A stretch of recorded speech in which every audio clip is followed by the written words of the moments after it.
later.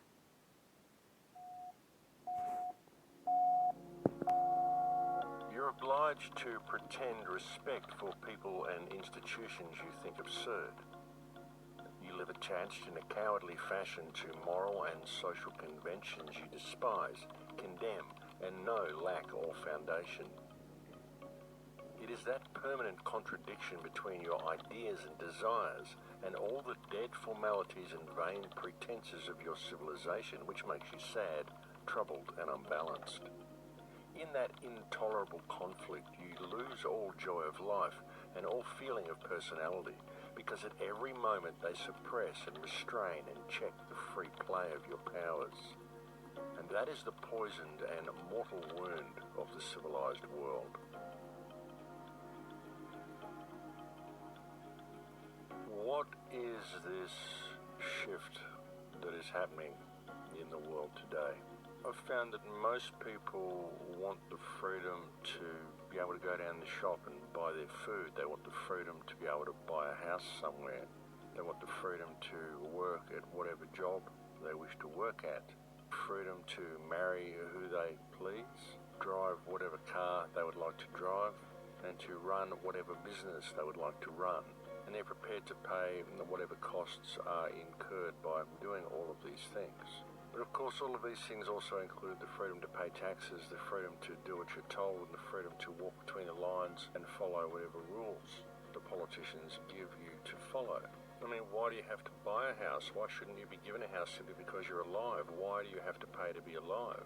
If you wish to marry someone, why do you need to purchase a marriage license and get the government involved and turn it into a three-way contract? Isn't it between you and the person you love? If so, why do you need to get the government involved? Well, that's right, it's because of the economic value that's attached to your love, to your wedding, and it's information you may need in the settlement should you ever get divorced, because you need to look at all the economics of the whole thing. But really, what does economics have to do with love? And if you're going to place conditions on the person that you're marrying and you wish to create a prenuptial agreement and all this sort of stuff, well, do you really love the person? Or is your marriage simply a matter of economics? But that's what freedom is to people. It's freedom to conduct their life in an economic manner. Freedom to purchase what they want to purchase. Freedom to be enslaved to a corporate system. And what it also means for many people is the freedom to point and complain about all these control mechanisms while demanding their freedom. But really, what freedom is it that they're wanting? What is this freedom for most people? Because most people don't actually want to be free. Most people simply want to complain about not being free, but they don't actually want to be free, because freedom is 100% self-responsibility. That's what freedom is. It certainly isn't anything else. I mean, it isn't freedom of choice. Freedom of choice is part of freedom, but freedom of choice is not freedom. Freedom is 100% liability for all your actions, everything you say and do. That's what true freedom is. True freedom is owning yourself and being responsible for that. And what I've found is that most people, even those who complain the loudest about not being free, and in fact especially those who complain the loudest about not being free, are absolutely terrified of true freedom. Technology isn't freedom. I'd like to be free enough to not have to log onto the computer every day and go on the air every week gently asking people to wake up before we head into a nightmare transhumanist world where all freedom is lost. I much prefer not to have to do that, and so I personally can't wait until people wake up to the fact that they actually are free, should they choose to be so. It's time for us all to get together. We've got to stop fighting amongst ourselves. We've got to stop looking for the one perfect remedy that's going to be given to us on a silver platter. We've got to start thinking about ourselves, realize that remedy starts at home. It starts in your own heart. No one can come and fix your life for you.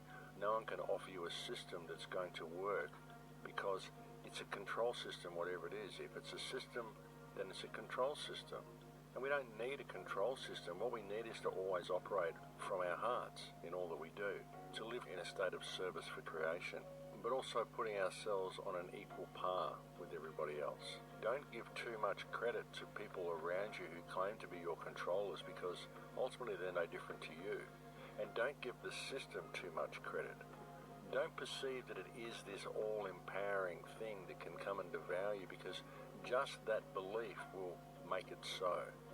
And once people gain that understanding alone, it's an incredibly empowering understanding. We're seeing a time in history when mankind remembers who and what we are, when we remember our connection to the planet, when we begin to understand and remember our connection to all reality and to all creation, and we begin to remember the power that we have to bring about positive change. So my question is, do you feel free now? And if you don't, then what will it take to make you feel free? And if you ever are free, what will you do with that freedom?